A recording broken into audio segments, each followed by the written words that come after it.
Hey, welcome back to Steve Reads a Comic. What's up, fellas? Hey, Hello. Sean.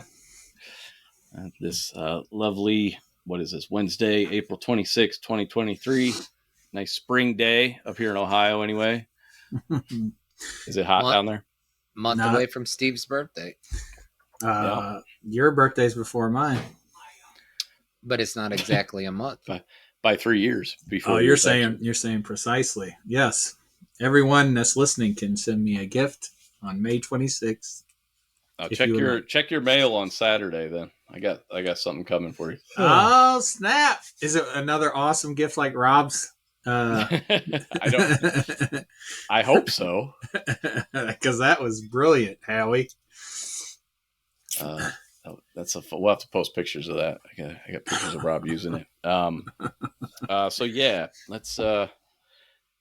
We are a spoiler-filled podcast, if you don't know. So anything that has aired on TV or in movies before April 26, 2023 is fair game. So if we dive into a topic and do not say spoiler warning, this is your spoiler warning. Not So if you started in the middle of the podcast, you're shit out of luck. Yeah, that's your fault. You should start at the beginning. Dumbledore dies. You shouldn't skip the commercials. Tony Stark. Oh, wait dies. a minute. We're not ad sponsored, are we? Han Solo dies. All right, we'll get that all out of the way. All right, so first things first. Is anybody caught up with the HBO show Barry? Yes. I watched the first episode. How many are there? Oh, God. There's 3. No, I mean the first episode of the new season. Yeah, there's 3 episodes. There's 3 episodes out. Well, I can't stay awake that long. Can we spoil this, Rob?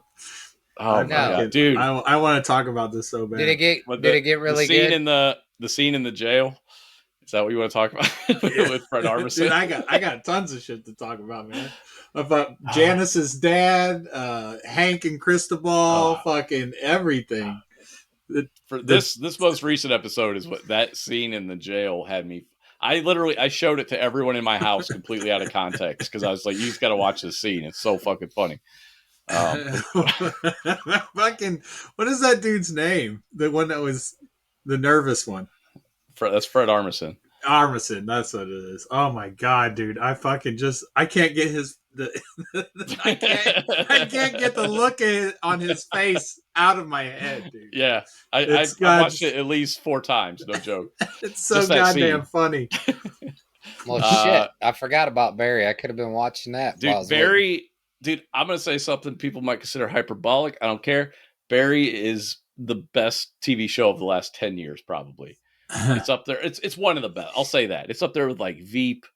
But to me, it's better than Breaking Bad. It's better than Better Call Saul. I really liked those series as well. But this just has like the perfect mix of comedy. And Better Call Saul especially had a sense of humor to it.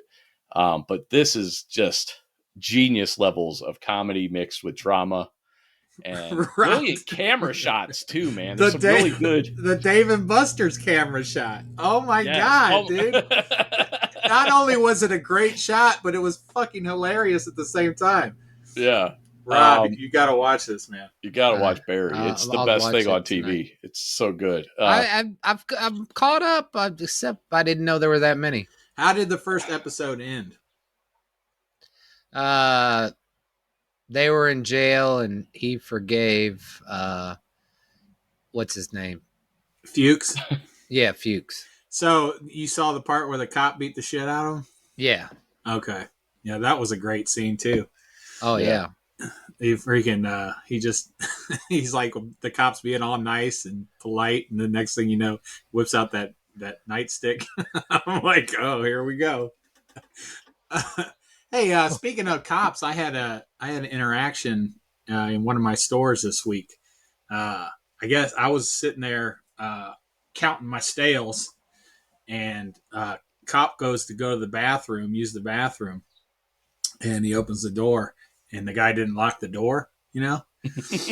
Obviously. And the guy... Who would not... Dude, I won't use them. I'll just... Man, I'll shit against the door if I can't lock it. Like, I'm not... Right. And he's like, dude, he's like, freaking lock the door next time. And then the guy, starts arguing with him. He's like, I don't gotta lock the damn door. And then, and then the cop's like, are we gonna have a problem here? I was like, Oh my oh God. shit. I was like, Jesus. oh shit. Here we go. And they start yelling at each other. And I'm like, they're like right next to me. Like I'm down on my knees. Like I'm sitting here counting. Steve's like, looking up.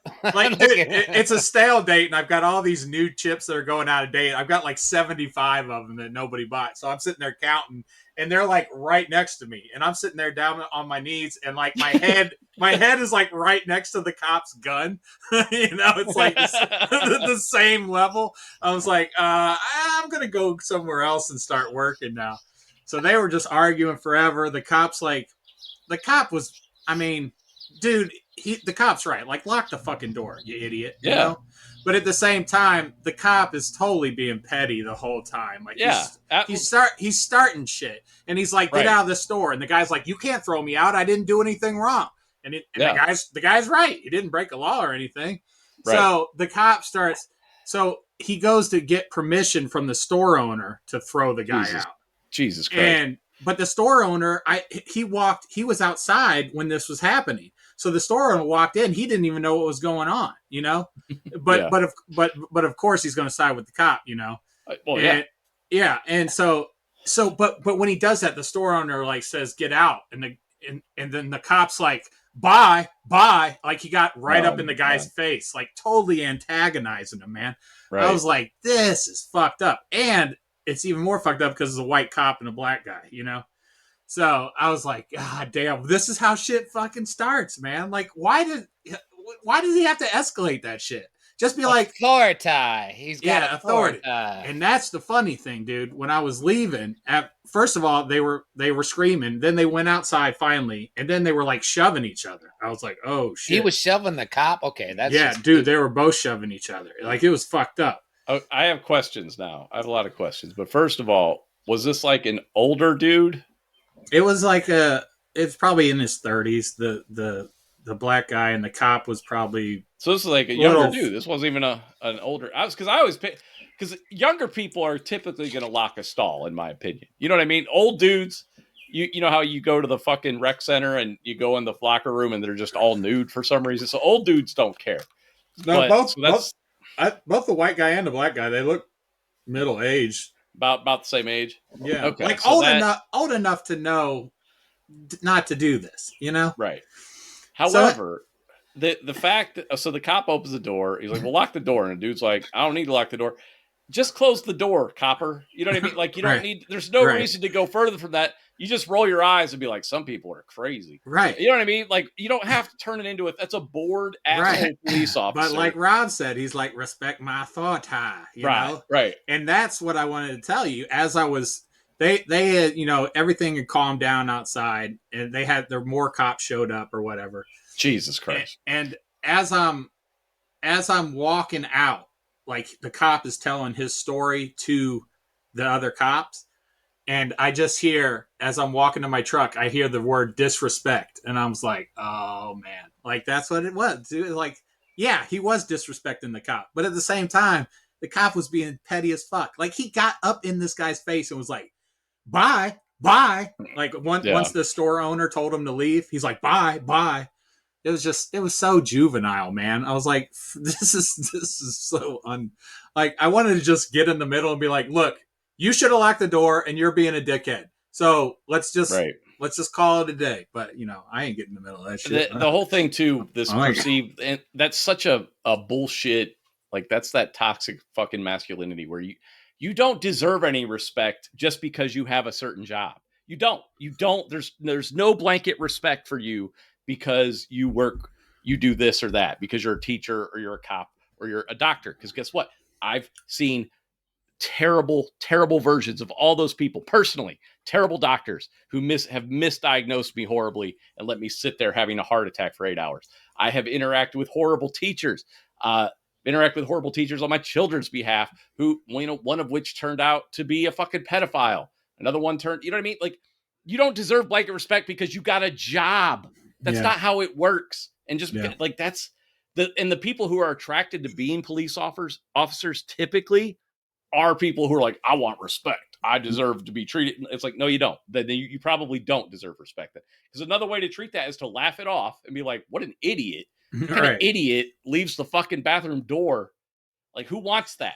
Right. Like, who wants that interaction? That gives me so much anxiety, the idea of being in a bathroom shitting and knowing the door is unlocked and just being like, please don't come in. Please don't come in. Like, yeah. And that's what I thought too. I was like, who doesn't fucking lock the bathroom door? You know? It's like, maybe at my own house. Right. But I think there was, because I was in close proximity to the thing too, and then there was another shopper there, and I felt like, the cop didn't want to be punked in front of everybody, right. So he just took it to the next level. I was like, dude, we all understand. We all understand the guy's an idiot. He didn't lock the door. But that's not no reason to take personal offense, because he's like, I don't know how to lock the door. Like, again, just close the door, roll your eyes, and be like, and just wait. And then when he comes out, be like, you should learn how to lock doors. Well, they're both assholes and stupid. I mean, number one, if you're a black guy, you should not escalate to a white cop. That's just stupid. Yeah. I'm sorry. If I was black, I would not escalate to a white guy carrying a gun. But the guy was right. Like, he didn't do any. He didn't break any law. Wrong. But I don't want to get shot. That's me. It's survival, bitch. I don't either. I was like, I know. The cop's just an asshole with a gun. He wouldn't have done that if he didn't fucking have a gun or he wasn't a cop. Trust me. There's no reason. You got a bunch of these assholes. Everybody with a fucking gun thinks they, it's like, fuck you. The guy who didn't lock the door is either there's a few things. He's obviously stupid because he didn't lock the door. Or he really had to fucking take a shit and he couldn't figure out the door, or he's a little off in the head. Because again, because that gives me such anxiety, I can only think like, oh, he's probably crazy. Only an insane person wouldn't take, even as bad, even though all my shits are emergencies, I'll figure out how to lock that fucking door. You know what I mean? Like, I'll figure that shit out. It can't be that complicated. Yeah. I don't know, man. Like, some of those locks are kind of fucked up. Like, I'll go in and like they don't latch half the time, and I can see if he's really got to go. I don't know. I don't know why I'm lock the fucking door. I'm with you though. I'll find a way. Like, I'll MacGyver some shit. Before I sit down. I will tear the hand dryer off the wall and put it as a doorstop. Like, I'll figure something out. Dude, I'm a white guy. I'm a white male, and I ain't gonna fucking get in an argument with a goddamn cop. Oh, I do. I've told you that story. Like, that fucking officer, fucking Snavely and Stowe. I just sat. He pulled me over. He lied about my speed. I was not. It was one of like 2 times I wasn't actually speeding. So I argued. I defended myself because I was literally in bumper to bumper traffic on my way to work. I was not speeding. I just had a shitty car. So he picked me out as he was running radar on the bridge that went over the freeway on Route 8. And he pulls me over, and I tried to like plead with him and just rationalize with him. As I was like, look, man, I got a baby on the way. I'm heading into this shitty job. I'm just trying. Please don't give me a ticket. I can't afford this shit. And he gives me a ticket. 9 months later, and this cop is literally on this bridge every week. So I knew he was there. Nobody speeds through that area because everybody sees this cop running radar. 9 months later, exact same cop pulls me over. This time, instead of pleading with him and trying to reach his humanity, which he completely lacks because he's a dick-faced fucking police officer, I'm just like, he's like, I need to see your ID. And I'm just holding my ID. And I'm like, you know what? You're just a fucking whore for the city. That's all you are. You like being a whore for the city? That's all you do. You just make money. I didn't do anything wrong. I did nothing. I just sat there and I just kept going at it. He's like, sir. He's like, I'm going to arrest you if you don't give me your ID. So I'm like, here you go. And like, but I at least wanted him to hear. And I took that to court and everything. Cause I was like, this guy is a scumbag. He is fucking stealing money from people who aren't breaking the law. I was like, and I literally defended myself. I was like, you could see he pulled me over 9 months earlier. I wasn't speeding then. I wasn't speeding this time. This is bumper to bumper traffic in the fucking morning. Did my whole case. So the judge ended up throwing it out. Still had to pay the same amount of money in court fees. It's all a sham, dude. It's all fucking, it's a scam. They still get your money. I didn't get points on my license that time, like I did the first time. Yeah. But it was such bullshit. Was it the Falls, Cuyahoga Falls? It was Stowe, but it was Cuyahoga Falls Court because Stowe doesn't even have their own fucking courthouse. But because they have like this much of a stretch of highway that they're going to sit there and run radar on. I was so fucking furious, dude. It was just profiling because I had a beater ass car at the time. You know, that's all it was. Yeah, I wasn't fucking like you can't speed at that time of day on Route 8. It's impossible. Yeah, I don't say shit either. I usually don't, but I was in the other times. I will tell you, when I got pulled over doing 84 and a 50 in Akron once, I was doing 84 and a 50. You know what I mean? Like, right. It's like, yeah, like, you got me. I was. And here's the difference, though. That was an Akron cop, and because it was 4 a.m, and he felt bad for me because I was coming home from work with Taco Bell with my turquoise and purple tie on, he didn't even give me a ticket. To a 24 over, he didn't give me a ticket. Did you give him a burrito? I would have happily given him a burrito, but he just gave me a warning. And like, but that fucking Officer Snavely in Stowe, fucking piece of shit. Dude, you remember his goddamn name? I do, yeah, because that fucking dude pissed me off. I mean, this was 20 years ago. I fucking hate that dude with the fire of 1,000 suns, man. Cops get enough free shit. That guy's at home. They're always giving free shit going to the stores.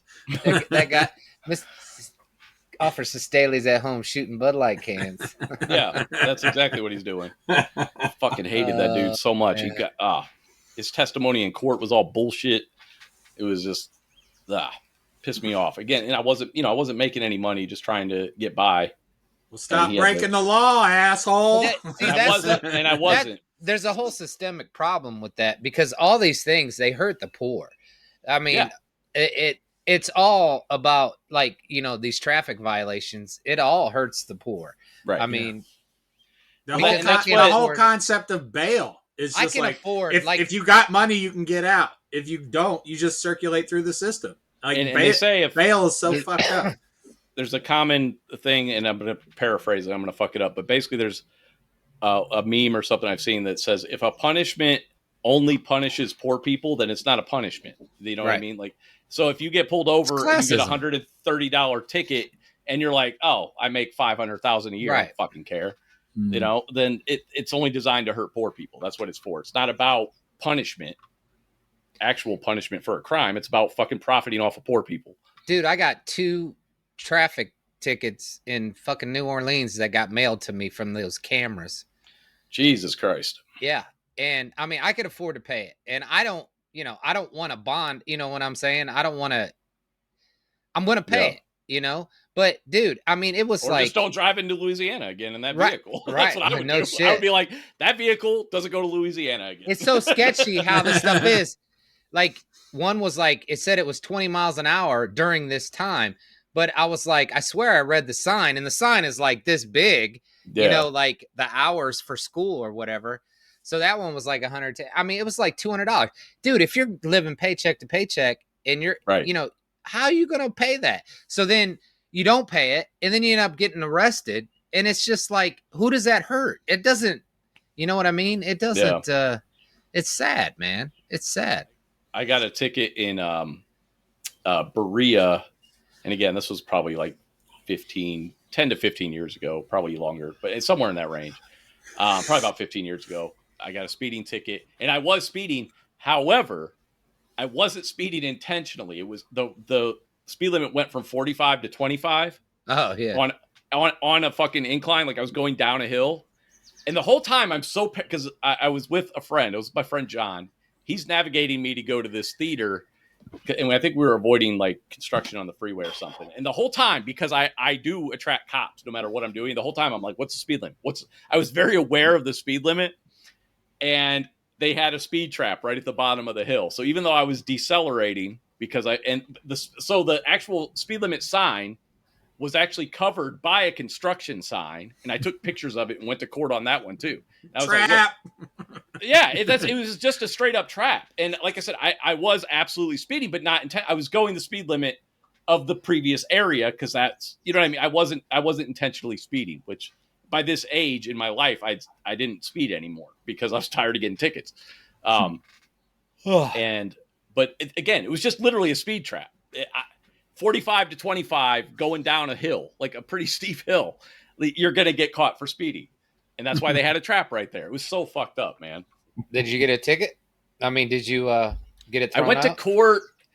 That judge was an asshole too. And I showed him my little evidence on my little Nokia phone that I took the picture with, because that's how long ago it was. Showing him how the sign was actually covered by a construction sign with the speed limit on it and stuff. And I think he like fined me, but I didn't get points or something. Because it's all a scam. They just want your money. It's so fucked. Like, it's not about justice.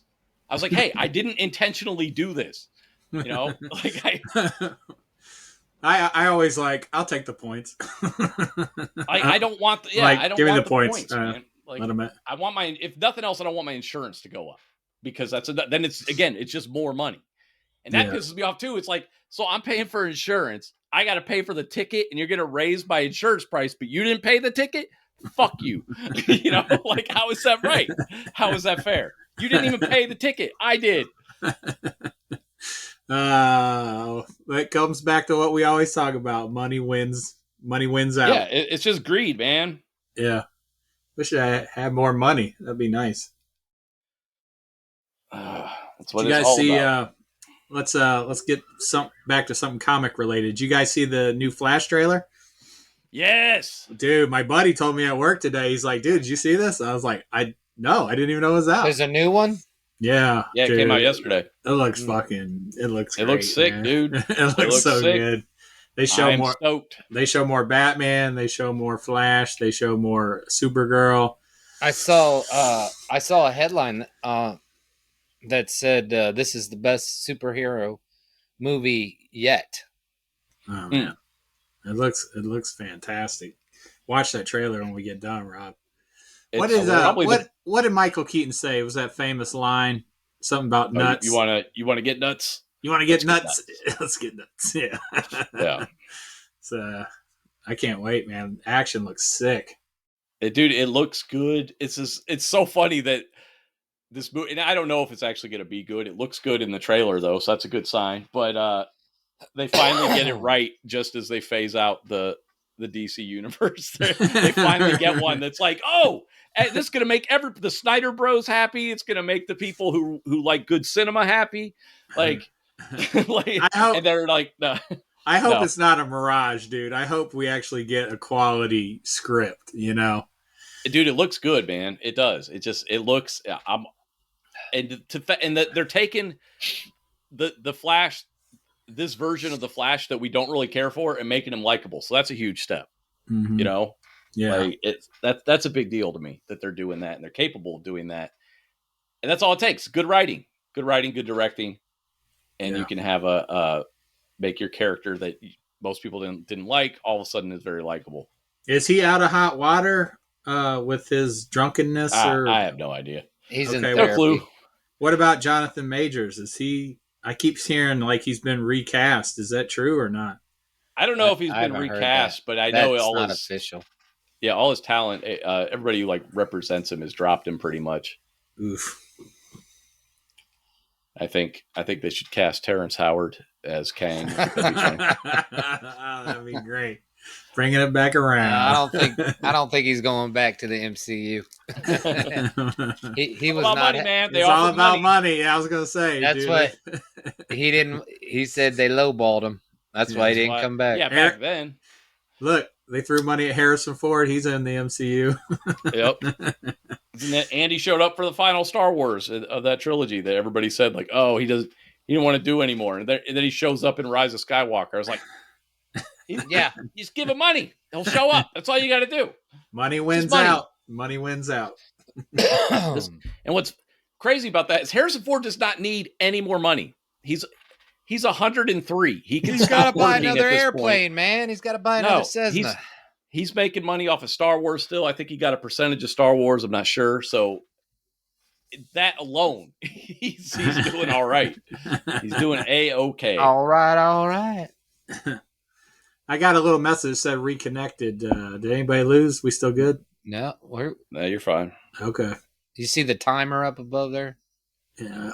That's what you got to watch. Okay. When that goes dark, you're in trouble. I'm sorry, man. It could be my internet. It might be me this time.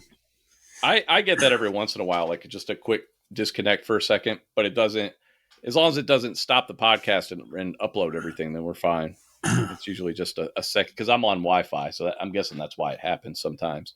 You just get a little blip in your signal and it cuts out for a second. All right, so I'm sure you guys didn't watch this, but I got to vent about this a little bit. I watched Scream 6 arrived on Paramount Plus. I'm so yesterday. far behind on my Screams. Go ahead and spoil it. I didn't know there was 6. Yeah. I know you guys aren't horror movie guys. This is the worst one since Scream 3, though. Scream 3 has always been heralded as a terrible one, and it is. And then, honestly, the Scream franchise has never been a favorite of mine. It came out when I was close to 20 years old, and even then, I was kind of a mindset of this looks like a teeny bopper horror. I was very into Evil Dead and more extreme stuff like that. And so, but I still enjoyed it for what it was. It wasn't amazing, but it became very popular. And I liked the second one. Third one was terrible. The fourth one is actually my favorite, oddly enough. Most people, the fourth movie in a franchise is rarely someone's favorite, but in this case, I thought it was the best one. The fifth one was okay. That came out last year. I thought it was fine. This one, atrocious. Absolutely atrocious. Fucking horrible. So bad. Is there any recurring cast members? Just Courtney Cox is back, and she's been in pretty much every single one. Nev Campbell's not back, but that's not why it's bad. They brought back like the 4 survivors from Scream 5, the previous movie, and they brought back Kirby from Scream 4. And here's the biggest issue with this. So this one guy in their group is like, we're the core 4. He calls it, meaning they're the 4 who survived the last Ghostface killer. None of them die. None of the core 4 die. Nobody dies. Courtney Cox doesn't. She gets brutally attacked, doesn't die. There's only like 2 people who die, and they're both expendable anyway. You as soon as you meet them, you think, oh yeah, they're gonna die. And then they cheated on top of it. And again, this is full blown spoilers here. So the thing with the Scream series is there's always 2 killers. There's always 2 people working together, except for Scream 3, which was 1 killer. But again, that's not why it was terrible though. So in this movie, because they do the whole meta thing where they're explaining the rules of horror movies, how everything has to go bigger, badder, bloodier, all this stuff. I got in my head, I was wondering, I wonder if they're going to do 3 killers. They did 3 killers, which was fine. I was like, okay, who cares? I figured out one of them. I ruled out one of them. You know why I ruled out one of them? Because they got killed by Ghostface at one point in the movie. When you actually murder a suspect and everyone thinks that person is dead and then they come back and they're not dead, that is cheating, sir. You can't murder the people who are your suspects and then be like, oh, you didn't figure it out. You're so stupid. You murdered a suspect. It's Saul. The guy was dead and he came back. Yeah. And then the whole reasoning for it, they need to reboot that franchise. They need to seriously reboot it because it's become so incestual now with the reasoning and the relationship to the original killers or original victims. And you're just like, why is everybody killing each other for the past 20 years and they all have to do it in a Ghostface costume? Like they're all angry about, so you killed so-and-so and he was my son and he was my cousin and he was my roommate and then you killed him. Move? I would move. Well, this one is actually in New York, so it's a little different. It's not in Woodsboro. But yeah, movie makes sense, but they get followed. This town is very unlucky. You know how I raged out about the last 3 Star Wars movies for a lot of reasons. One of them being the Skywalker saga could have ended with Return of the Jedi. You don't have to keep this entire universe around this one name. And they did it. And that's kind of what they're doing with Scream is please stop. This is insane. It's insane levels. You accept it up to a point. This one was worse than 3 in your opinion? It was because, 3 was very rushed. I think I stopped on 3. I think that was the last one I saw. But this one was disappointing because the fact that none of the survivors of the previous movie even died is so disappointing. And I understand that's, we're we're breaking the rules. We're subverting expectations in a bad way. They're doing it in a very Rian Johnson, J.J. Abrams sort of way where like, mega happy ending. It's a horror movie. People are supposed to die. Like, you don't get what a horror movie is if you're not murdering the main people. That's what you do in a horror movie. The only one that can get away with it is the Evil Dead series because of Ash. Ash is the only person who should survive a horror movie, basically. All right. So that's my rant about that. Does anybody else watch Scream in the family, or is it just you? Maggie watches them with me. Oh, okay. So yeah, I like horror movies, just nobody watches with me, and I want to watch them by myself. So the Screams, those are kind of mild. That's not really. Is that even? That's like horror comedy. No, because right? I watch it, so it can't be that bad. Were you ever scared in a Scream movie? I don't think so. No one's scared at a Scream movie. That's not their purpose. They're more of a whodunit to me with a little bit of violence. It's a jump scare and a whodunit. Yeah. So maybe you shouldn't be mad at them because maybe they're not really classified as horror. Maybe it's more comedy. I'm not complaining about the gore levels or anything. I'm complaining about the fact that people have to die in your horror movie. Like, you have to kill people in your horror movie. It's not Scream 6, no one dies. Yeah. Like, come on. And there are some brutal attacks where you're like, wow, she's just running around. I think her innards are hanging out, but she's okay. Okay. That's very strange. Adrenaline, it lasts a little bit. Literally, this chick got gutted on a subway car and with a Bowie knife or a hunting knife, whatever you want to call it. She gets stabbed in the guts like a couple times. I can't remember. And then she survives for a while. And then literally like a half hour later, she is running around. She shows up at the end to be like, oh my God, are you guys okay? It's like, how are you not dead? How are you just up and about? You should be in a hospital bed. I got better. Yeah, seriously. It was straight out of Last Action Hero. Like, this is barely a flesh wound kind of thing. So wait a minute. Stupid. Are you going to be there for 7? Yeah, I'll probably watch that. I was wondering how bad it has to get. It's like Star Wars. Yeah, we'll watch that. And it's funny, I was kind of enjoying it up until the reveal. And then I was so mad at the reveal. I felt violated. My trust as a movie viewer had been violated. And then realizing, including this other dude who was getting stabbed, he's like, I'm okay. But at least he was on a gurney. And they're like, oh, you're okay. And it's like, what? Why are any of these people dead? They should be fucking dead. God damn it. Hey, man, it's New York. There's better health care there. Apparently. In whatever backwoods town the original is from. What else did you watch? Did you watch anything else? Just like Barry and been watching. Oh yeah, been watching through. I started the Star Wars movies from episode 1. I got up to Rogue One. Oh my God, we finished episode 1. Nobody wants to watch 2 with me. I'm like, come on. It gets better. It does get better, I swear to God. And I know 2's a lot of the Senate stuff, and I'm like, the kids are going to fucking be bored as hell. There's a lot of Jedi. Dude, you get that big Jedi battle, you get Yoda kicking ass. You just got to get them to that point. Yeah, and that's the beginning and the end. It's mostly the end. The stuff at the beginning is pretty lame. It's all the kids would love the stuff in the beginning with the car chase and everything. Or the speeder thing. Okay. But I was talking about the big Jedi battle and then the Yoda Dooku fight. Yeah. I still love that shit. So I watched those. I watched Solo. I really like Solo a lot. I'm a little, but it did so poorly. I think it's the lowest grossing Star Wars movie. So wow, that's a shame because it's actually really good, especially compared to the sequel trilogy. Yeah. I'm just going to I'm going to put it on, and if they come around and start watching with me, good. If not, I want to watch it. Yeah.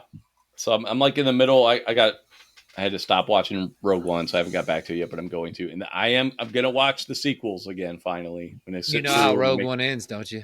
Rogue One ends right where A New Hope begins.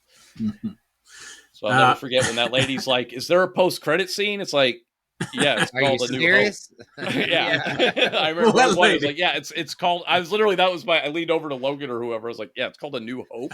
Who said that? Somebody in the theater? Yeah, some lady in the theater was like, "You think there's a post credit scene?" And in my mind, I just said whoever was with me was like, "Yeah, it's called A New Hope." They can't put it up any closer to A New Hope than they did. Princess Leia is like she's downloading that shit in R2 right now as we speak, lady. Yeah, like it doesn't help me. I don't know what else. Oh boy. Chances are you already bought them, dude. We had some feedback on our Facebook page this last week, and really, we were talking about The Rock. We were rehashing The Rock and how he has no memorable lines and anything, and like, dude, as much as I fucking love to argue with Sean, like I could not I sat there for like 20 minutes trying to think of a memorable line from one of the Rock's movies, dude. And I'm like, I will not fucking look this shit up. I was like, I should be able to recall something from memory, dude. You talking about the podcast Facebook or just you and Sean Facebooking? No, like we've talked about the Rock podcast Facebook. Yeah, I think it was last week we talked. So with somebody that listens to our podcast, you're talking to. Yeah, yes. Well, we started a conversation. Oh, okay. So and we were talking about going back and forth about The Rock and and I just couldn't think of one fucking line. The only thing I could think of was the Moana, "You're welcome." Like that's it, And I only got that because it's a musical. That's you only got that because you watched it 100 times. I swear to God, I'm sitting there for like 3 other people are having a conversation with Sean, and the whole time I'm just trying to think of one goddamn line from The Rock. And at some point I was like, am I racist? Like that's how that's how long I was thinking. I was like, I watch all his movies. I should know a fucking line. Why would that make you racist? Because you can't remember. It was a joke. It was a joke. Right? He does because he hates Hawaiian people. He's always talking about Hawaiian people. Samoan Hawaiian. But I mean, I couldn't come up with anything. I was just like, okay. And then I was like, maybe if I was younger, maybe I'd remember more lines. That was the only... And then Matt twisted it and came up with went the false equivalency route where he started showing people who had memorable lines in movies, but ultimately were forgettable characters or whatever. He's like, oh, look at this guy. He's a great actor. And I was like, dude, the whole reason I even said to just give me one line is because you couldn't give me a memorable performance. The only movie that we got was Walking Tall, which I vaguely remember seeing commercials for, where he walked through a neighborhood with like a baseball bat or something. It was a remake. And that was somebody I was like, oh, that's his Terminator. That's his, that's his Conan. I'm pretty sure I saw that. I don't remember it at all, but nobody remembers it. I'm pretty sure I saw it. And the other argument for Matt was that, well, The Rock could have done all of Schwarzenegger's roles, and then I just came at him with all of Schwarzenegger's super memorable deliveries. That if The Rock did those lines, if The Rock was like, "Hey, it's not a tumor," and that's when I was trying in my mind, I was doing Schwarzenegger's lines in The Rock's voice, and I realized something while doing that. The Rock sounds like Barack Obama when he talks. Hey, it's not a tumor. He's got a very clipped delivery. It's very similar to Barack Obama. You think he's got the same cadence or whatever? Yeah. It's the cadence, not necessarily the voice, but the delivery and the cadence is very not identical, but similar. When I was trying to imitate Schwarzenegger lines as done by The Rock, and again, he's not a memorable he's memorable because he's ginormous. That's it, and he's bald, so he looks like a ginormous muscle-bound penis. Basically, I don't understand people. But what about like facial hair? Like what if we grew up, like if we watched those movies as kids? Do you think something would have stuck in our head? Like I said in the thread, if that were the case, we wouldn't remember lines from other movies we've seen as adults. Everybody remembers The Matrix. Everybody remembers lines from that. Everybody remembers lines from Revenge of the Sith. We remember stuff that's memorable. It's just that simple. He doesn't have the charisma and the character of a Schwarzenegger, a Jean-Claude Van Damme, Sylvester Stallone, a Wesley Snipes. He does not have it. He's just a big guy. And I'm shocked that other people like him so much that they're willing to, try to say otherwise, that he's not on par with those guys. They gave performances. And then the other thing too is like, well, they're not great actors. My argument was never that they were the best thespians in the world. I don't give a fuck about the best thespians in the world. That's not what I find entertaining, but they are entertaining as actors and in the roles that they're in. He's not entertaining unless he's in a wrestling ring. He should not be an actor. What if you put The Rock in Cliffhanger?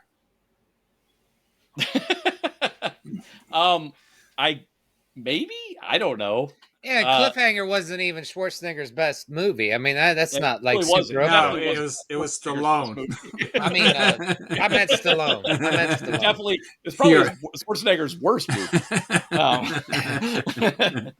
But no, there's not really many memorable like line deliveries in that movie, but we still remember it though because it was Die Hard on a Cliff, which thanks to Bruce Willis and his wonderful performance in Die Hard became a movie genre.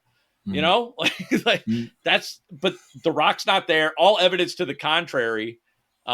Especially when Matt started coming at me with lines from other movies by other people, I just started laughing because I'm like, you're just proving the point that even bit part actors have memorable lines, and the Rock, one of the biggest movie stars in the world, doesn't. He doesn't have a memorable line or delivery or performance. But meanwhile, the guy who played Wayne or whatever his name was in There's Something About Mary, Cameron Diaz's brother, we remember that guy, Frank and Beans.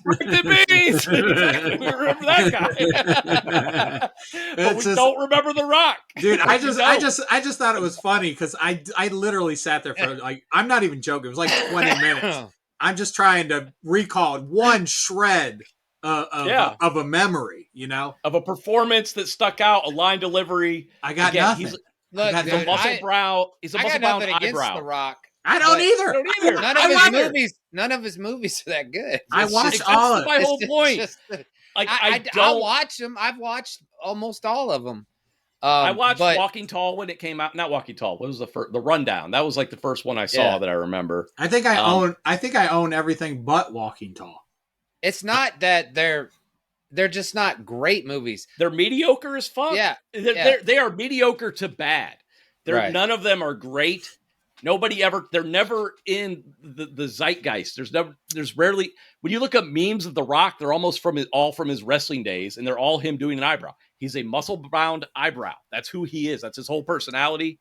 Right. Because I was comparing him to, I was like, well, look at Dave Bautista. He came from that era of wrestling, not as big of a name in wrestling or as an actor, but he can act. If you've seen Blade Runner 2049, he was good. He was good. And on top of that, he has memorable lines as Drax. It's like, nothing is too fast for me. I catch my reflexes. You know what I mean? Like, he has memorable lines and deliveries that are on him for providing that. It's like when he thinks he's invisible and stuff. We remember Drax. We remember Batista's. So it's just on The Rock. He's just not good at the action hero role. He's just built for it, but he's not a good actor. And I don't mean, again, I'm not saying, oh, he's not Meryl Streep. I mean, he doesn't deliver a performance that's memorable or charismatic or anything. He just doesn't bring it. He brings an eyebrow. So what if he's in something written by one of the people we like? Do you think he can deliver? Well, that's what Sean's saying. It's not, he really thinks it doesn't really matter because it's the same thing in every movie. Hang on. I will say, and this is all hypothetical, maybe it's a possibility if he was in something that was written better, that he could bring a performance. But I think the reason he's not in stuff that's written better is because directors are also like, yeah, I know he brings an audience, but he's not good.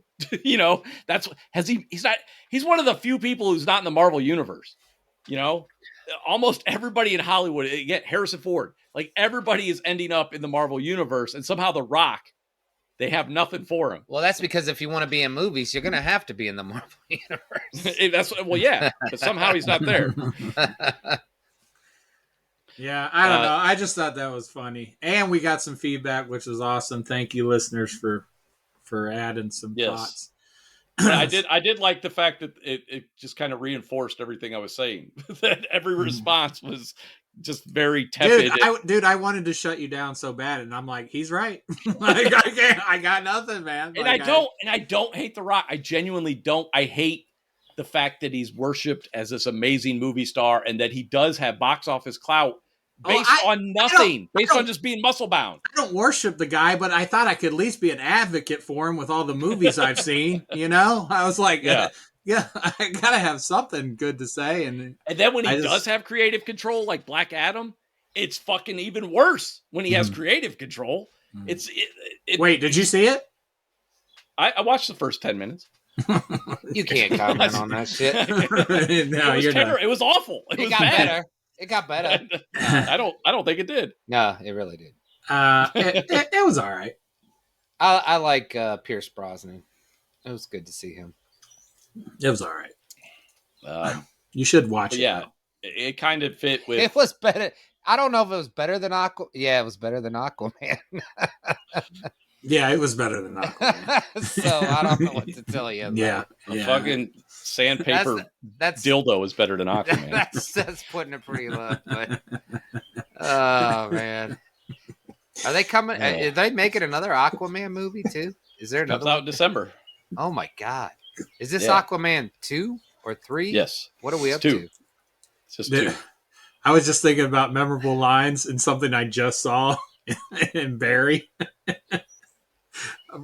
Gumiba. Did you remember that? Gumiba. Gumiba. I don't remember that. No. Okay. When does he say that? When the dude's speaking German. Oh. that coming I remember that scene. Oh my god, dude! The fucking Rob, you've got to fucking the shit. I'll watch it. You remember Janice's father from the other season, right? And how he takes people to the garage and interrogates the shit out of them. You talking about Henry Winkler's girlfriend's father? Yes. Yeah. Okay. I forget his name. Well, don't spoil the joke. Don't spoil the joke. I'm not, dude. I won't say anything. But like that's a memorable line right there. I will never forget that shit in my fucking life. I remember, and yet I've watched 18 Rock movies. I got nothing. Go me by. Yeah, it's like it's just frustrating to me that he's kind of considered this huge action star, but at the same time nobody has like a real passion for anything he's done. Because none of it's been any good. I don't know of a lot of people that just love The Rock's movies though. Exactly, because again, he doesn't bring the charisma, the performances of even like Jean-Claude Van Damme, who obviously was never as big as a Schwarzenegger. But it's like Sean saying, like, I do know a lot of Rock wrestling fans. Like, I talk to people at work all the time, and we talk about that, you know.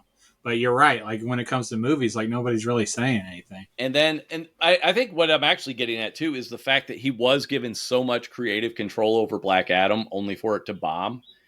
And meanwhile, I'm like, why are you giving this guy who has never turned in a stellar performance, who doesn't have any memorable characters, who rarely gets sequels? What, Jumanji got a sequel? Like, how many sequels has he had? You know, you should know this guy is not a bankable box office star. If he can't even get sequels to his movies, that's not even his franchise. He showed up to that 6 movies in or whatever. Well, I'll be seeing Fast 10.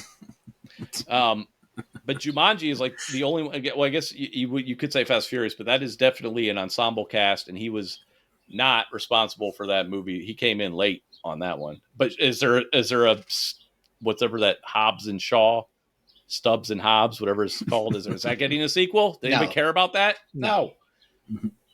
I don't know. Somebody did. Trying, and it's not. All the evidence is just backing up what I'm saying, and it's frustrating to me that they keep giving him roles. Just stop. Because give those roles to Batista. Because Batista has earned it. Because his movies have people like me who can't remember a fucking line going to the theater to pay money. That's why. Shocking. They make a shit ton of movie. That's what money. It's shocking to me that this goes on. It's such a waste. And I'm sitting here, meanwhile, like we can't get a goddamn The Tick movie. All right, what else is on the list here? Got some other stuff. I was just busy all weekend. I had my brother-in-law in town, my father-in-law's birthday, my daughter's first communion. I was like, I didn't watch shit. Brother wouldn't leave your house. Oh yeah, my brother was over. Dude, Steve and I go over to Steve's, watch the game. His internet's down, so we're watching 3 quarters. More 3.5 quarters. There's 4 quarters in a basketball game. We watched 3.5 quarters on his iPhone. Rob, just explain what quarters are. Well, just in case. I was sports related, so I didn't know if it threw you. No, a quarter is a 1/4 of something. So there's there's 5 minutes. There's 5 minutes left in the game, and Steve's like, "Yeah, I got a hotspot." I was like, Jesus Christ, you got a hotspot? He's like, you don't have a hotspot? I was like, no, I don't have a hotspot. You got to pay for a hotspot. Been watching it on Steve's phone. I was like, at a counter. Do you know what a hotspot is? We could have been watching it on the goddamn TV this whole time. Like, I'd rather watch it on my phone because the picture quality wasn't that great when I used the hotspot. So we watched the final 5 minutes on the TV instead. I couldn't see what was happening. I was just listening to the game at that point. I have something for that too. It's called the radio.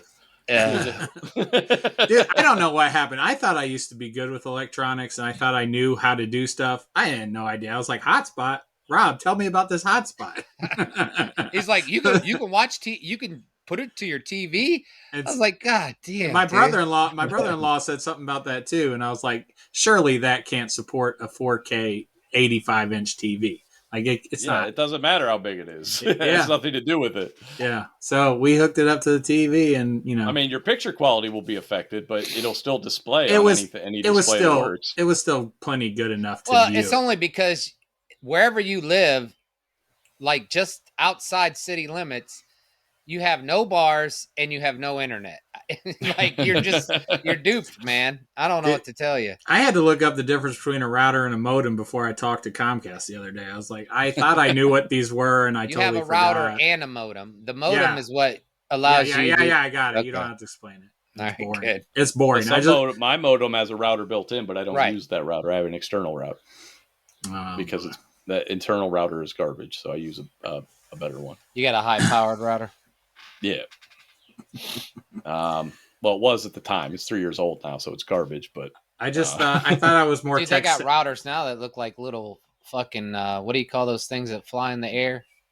Birds. They're like huge drones. They look like drones, man. They got like Superman. 6 antennas coming out of the motherfuckers. You can walk a mile and still get your fucking internet. Mine's called a Nighthawk, and it does. It has like these 2 wings. Those are fucking good. It's an older one, but it's still the new ones are like $600, man. Yeah, like I was really looking good at ones. those, yeah, and I was like, "Whoa!" But everybody that says like if you're a gamer and shit, like they all like, I was reading about them. They love them. I just thought I was more tech savvy than I am. I don't know if that's old age or just stupidity. I don't know. Little column A, little column B. Let's not say stupidity. How about let's choose ignorance. How about that? That's better. No, too late. You said stupidity. You choose not to Google. You just like that's don't need to know that. What are you talking about? Ignorance. I just said I Googled what the difference between a modem and a router was before I talked to Comcast. All right. So, did everybody watch The Road to Perdition? Yes. Fuck yeah. I just finished it. That's why I couldn't get on. Because I forgot I hadn't watched the last 30 minutes on the way home. All right. So this was a comic book, art by Richard Piers Rayner. It was published by a DC imprint called Paradox Press. And the story was written by Max Allan Collins. And then they adapted it to a movie directed by Sam Mendes, screenplay by David Self. But yeah, the source material is a comic book, and the basic premise is kind of like a 1930s version of John Wick, but without the martial arts. Not as action heavy, a lot more. It was a more dramatic kind of thing. But you have Tom Hanks, who's a mafia. He's not necessarily a hitman, but he definitely performs hits. That's part of what he does, but. He works for Paul Newman, who's the head of the mafia in this bit, and they're all under Capone at this time. But in the area they're in. And so you have Daniel Craig, which again, the first time I saw this movie, I had no idea who Daniel Craig was. Me neither. And I didn't remember he was in it until I watched it again. I was like, holy shit, that's an important character, and it's played by Daniel Craig. He is Paul Newman's son, and he's basically a fuck up. So he sets up. Well, let me ask you guys this: do you think so? Daniel Craig was the one who set him up, right? It wasn't an order from Paul Newman. It was just Daniel Craig trying to cover his ass because the kid witnessed a murder, and the murder that took place was because of Daniel Craig. Skimming money from his... He was skimming money, and he basically used this guy as a stool pigeon and blamed it on him. Yes, and then murdered him. So blamed that it on his brother. Yeah. So, and So, and then the kid witnesses the other brother get murdered. Tom Hanks's kid, his older kid. Okay, so did anybody recognize the older kid? Yes. So Superman. I was shocked. Yeah, he's Superman. Superman and Lois. The eyebrows, man. His eyes are very distinct. Dude, I was wondering. Eyebrows. I was like, I wonder if this kid's been in anything else. He looks familiar. No shit, yeah. That was him, huh? He's the current Superman basically on TV. Tyler Hoechlin or I don't know how you say his name, but he was a kid when this came out, and now he's Superman. Nice. And who else was? There's a lot of people in this movie. Dude, this movie hit fucking hard. Jennifer Jason Leigh, is that? She's got a small role in it. Yeah. I watched this movie. Jude Law. Stanley Tucci. Stanley Tucci pops in. Dude, Jude Law was losing his hair a long time ago. Oh, yeah. He's always been baldy. Wow. There's a bunch of characters, too, that have smaller roles that I recognize. I just don't know their names. Like the guy that got killed. Shot. Yeah. And the guy with the runny egg. He's been in a bunch of stuff. Mm-hmm. So then the premise basically is Tom Hanks has been set up.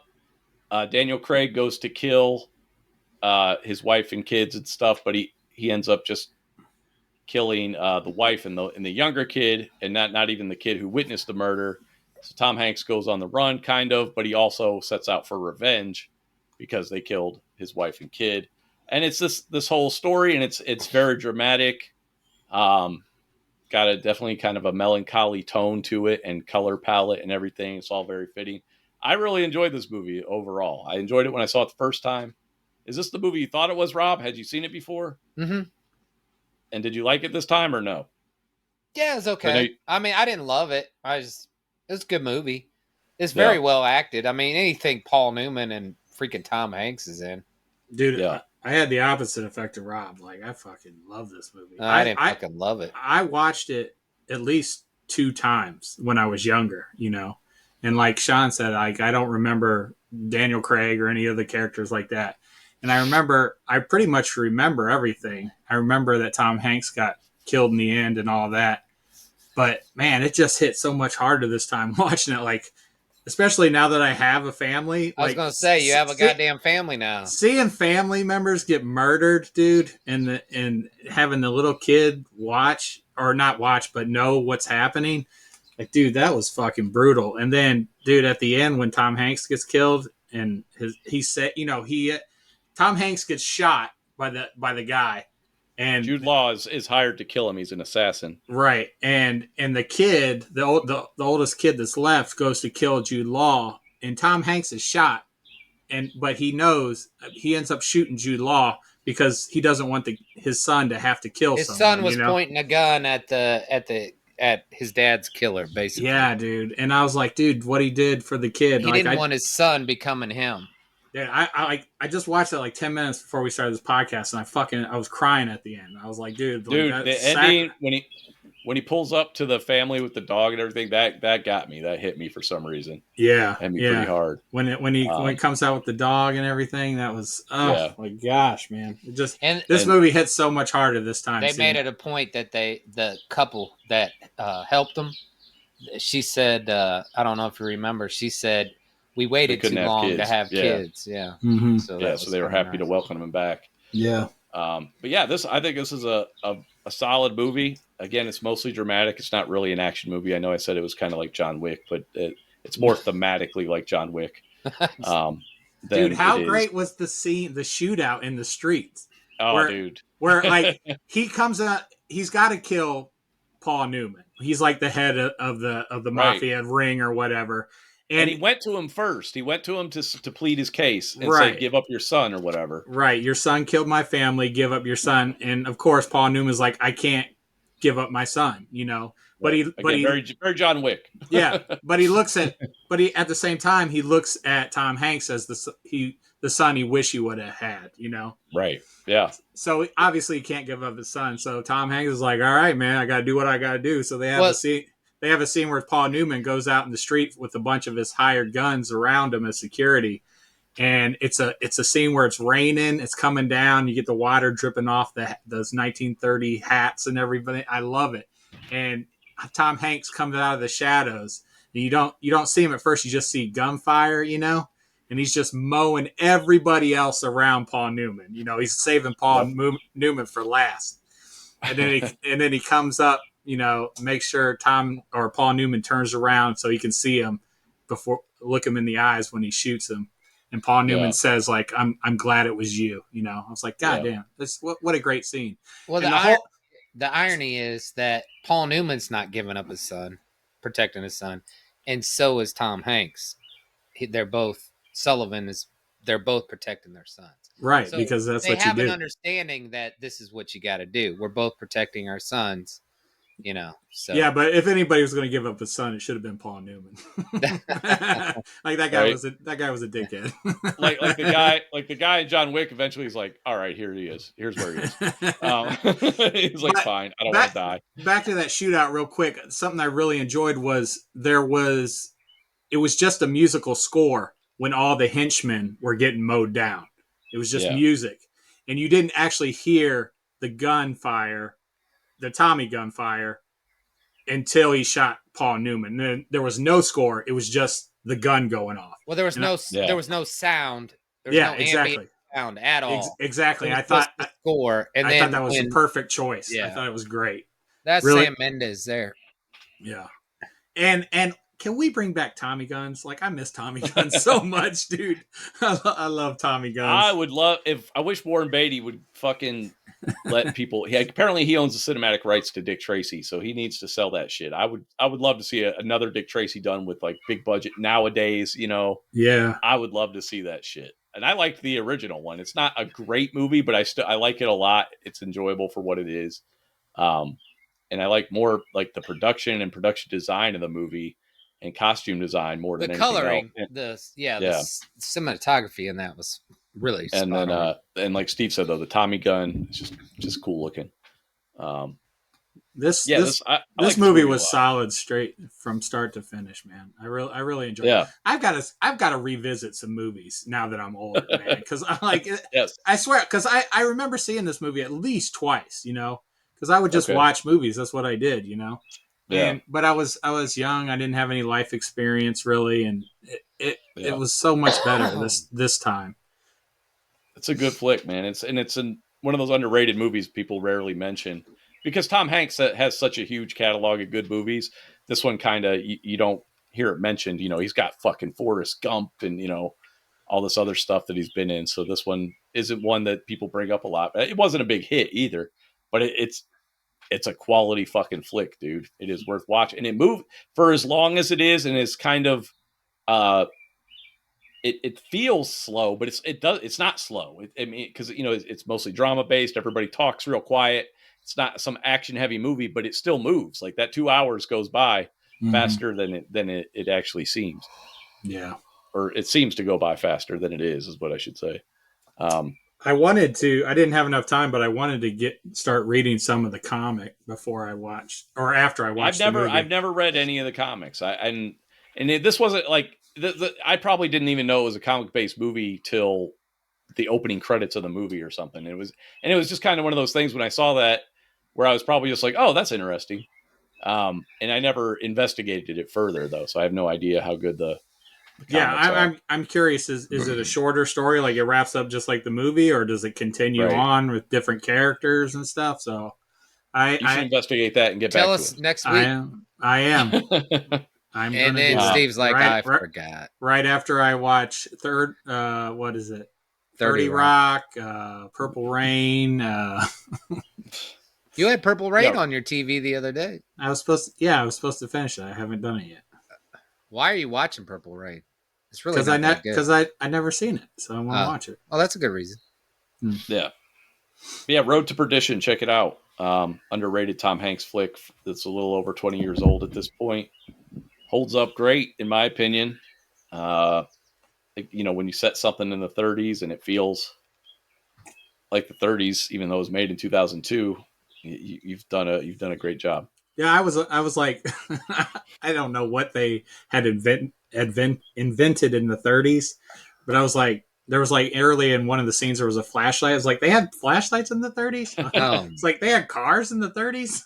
I have no concept of what happened in the 30s. I like so Jude Law, the assassin. The other thing he does is he takes photos of dead people. That's kind of like a side job, and he does it after he kills people. That was one of the things that really stuck out in my memory. Like I remembered that. I remembered he took photos of the people he killed. Yeah. Crime scene photographer. Yeah. And the thing I couldn't help but notice as a fucking Star Wars junkie is when he shows up with his camera, I'm like, that's a lightsaber. When they made the original lightsabers, the flash, they were made by like Graflex or something. Oh, really? That's what the original lightsabers were made out of. That was like the starting point that they would then add stuff to them to turn them into light. But they were basically that. I don't know what you call it, but like the handle of the flash on the camera. So every time I saw it, I'm like, that's a fucking lightsaber. And then they added on all the like the black ridges and buttons and all that kind of stuff too. Yeah. But it started with those Graflex flashes. That just a little thing that I couldn't help but be like, fucking lightsaber. So they had lightsabers in the 30s? Yeah, they sure did. George Lucas invented them in the 1930s. I want to go back to the 30s. It was a cool time. Everybody had lightsabers. Everything was roaring. Especially as a white man. This was a solid flick. That again, even the people who saw it probably didn't realize it was based on a comic book. Like a lot of movies, History of Violence, Extraction, those are all based on comic books. And you just don't realize it. Great title, too. Great title. Right. Great flick. Check it out if you're looking for something. You got till April 30th on Netflix. Yeah, it is coming off of Netflix. Days. Yeah. Well, 3 more days. Well, by the time this podcast comes out. Right. It might transfer to something else. Hopefully, but it's worth checking out. I have the DVD of it somewhere, probably in my garage. Steve's got it behind him. I've got the DVD of everything up until like 2010. Dude, you should just you should make some part of your house into like a recreation of Blockbuster. You should rent your movies. I'll start giving. I'm not saying just like an homage. Nobody's going to show up and rent them, but I don't know. Just have no. You know how there's no video stores left. Well, here's the problem. That's how we know no one will show up and rent them. Steve's neighborhood might start renting DVDs because they have no internet and they have no cell phone towers. And they have to hard copy shit to watch. I get rid of them for cheap too, just a couple bucks. Right. And Steve, and meanwhile they're like, "Oh, this is late." Steve's like, "Just don't bring it back, please. Just keep it." You can undercut Redbox, Steve. You can undercut Redbox. And nobody else has 4K players or Blu-ray players. Right. Everybody in this neighborhood. Nobody cares. They probably have a DVD player. It'd be perfect. But they probably have like an 8K television hooked up to a DVD player. Yeah. That's what they do. Does it look great? No, it doesn't actually. You hooked up a DVD player to an 8K television. It's time to upgrade your player.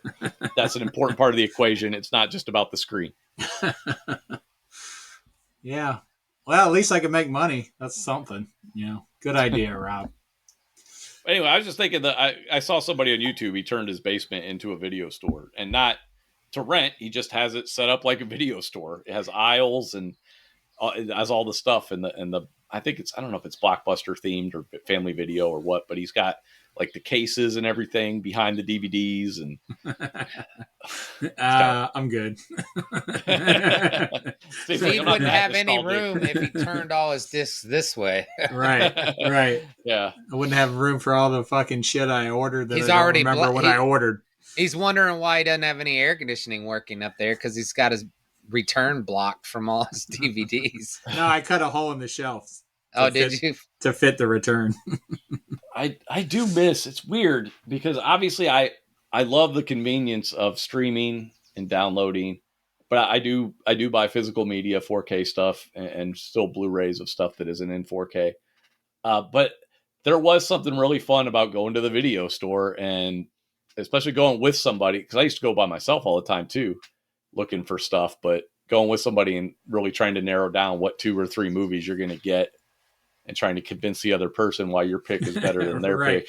Right, because you only had so many, you know. Right. Well, yeah, you only have so much time. Renting 2, you only have so much money. Maybe 3. Yeah. Right. Yeah. You got to make it good.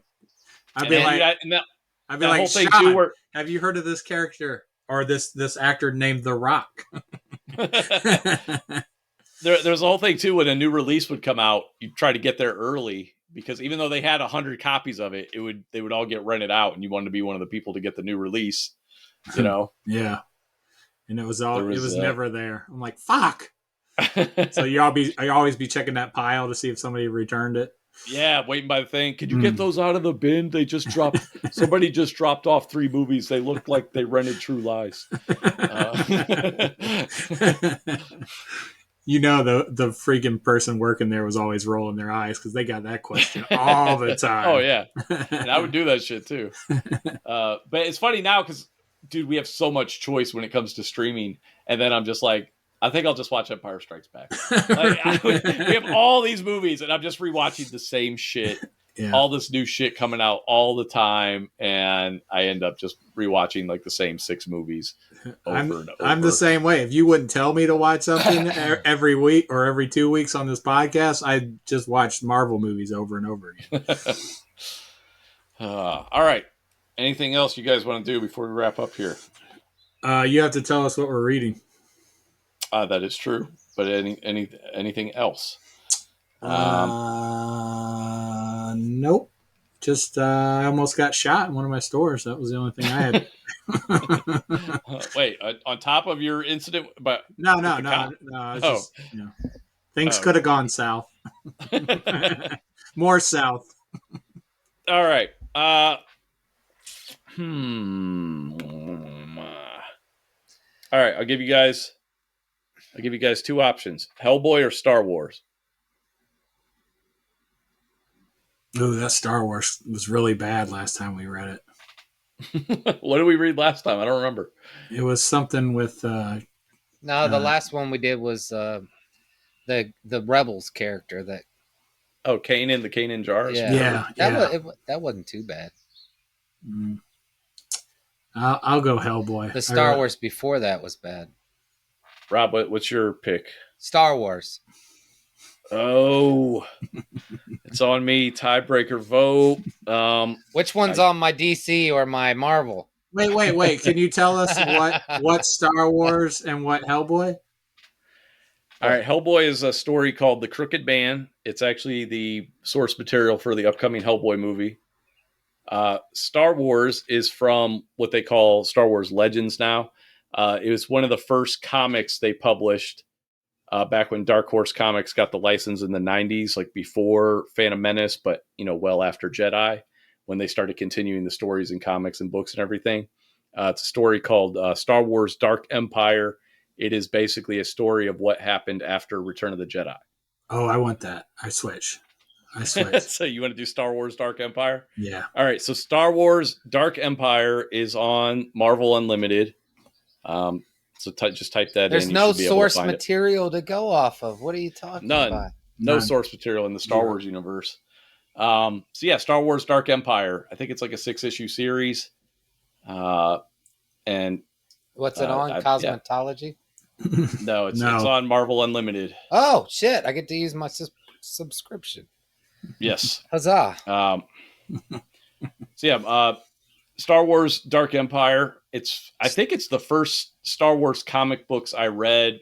I read some random Marvel ones that came out starting in like 1977, but this was like the first one I read that came out after Jedi and was supposed to be a sequel of sorts.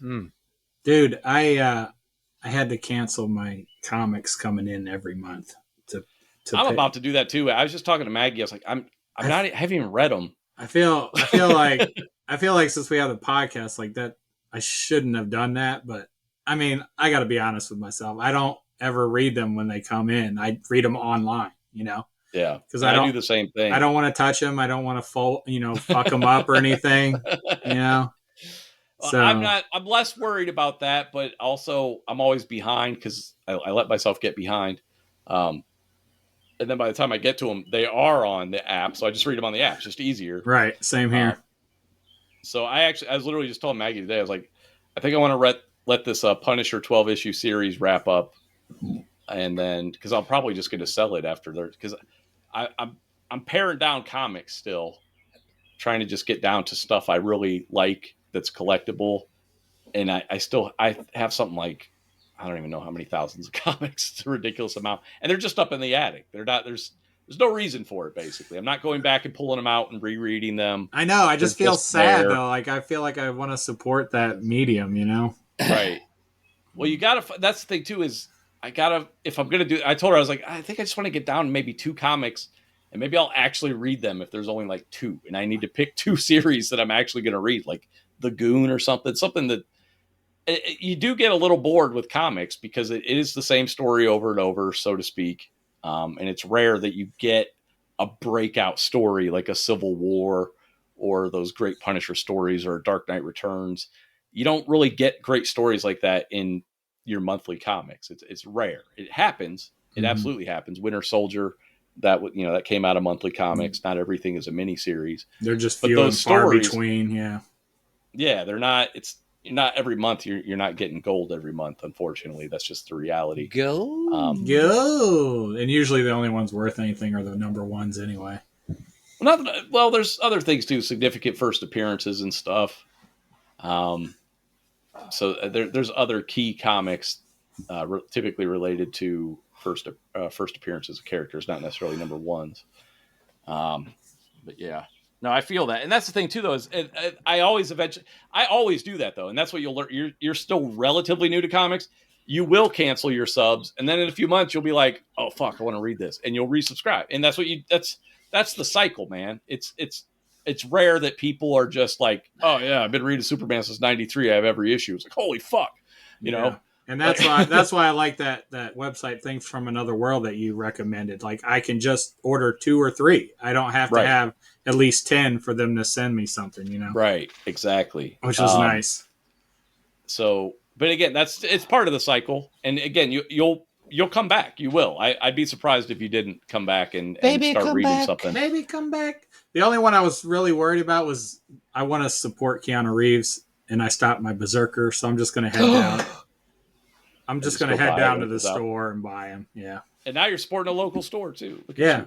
So there you go. And you might pick something up while you're there. I'm sure I'll probably pick up at least 12 or 15. It seems like I'm spending more money now. What happened? It goes to the local store. Right. That's a win-win. But like I said, you will. Just like anything, you have peaks and valleys of interest and stuff, and like I said, right now I'm really dissatisfied with Venom. Spider-Man I haven't even kept up with because it was so uninteresting. I canceled Batman a while ago because it was fucking awful.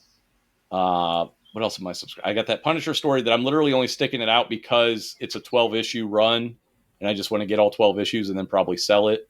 But that story sucks. Like everything I'm reading sucks right now. It sucks that it sucks. I don't want it to. I want these comics to be great. Like when I was reading Venom, when Donny Cates was writing it, every issue I was looking forward to. I was reading it as soon as it got here. Or I was reading it. I was buying it online before it even arrived because I just wanted to see what happened next. Yeah. And when you don't have that excitement, well, fuck. Why would you spend the money on it? Like it doesn't make sense. So Did I have a dream, or did you say that they're making a Something Is Killing the Children movie?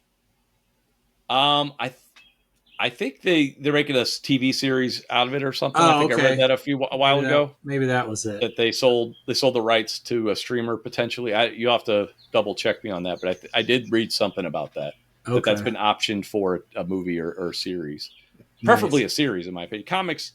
Most comics should be adapted into a series because that's what a comic book is. It's episodic. It makes more sense. You get a lot more stuff out of it typically, depending on the length of the story. I read the first volume. That I enjoyed it. So okay. I can't wait to check out the series. But yeah, Star Wars Dark Empire. We'll be back next week to discuss that. Thanks for listening. All right. See you guys. Go me by.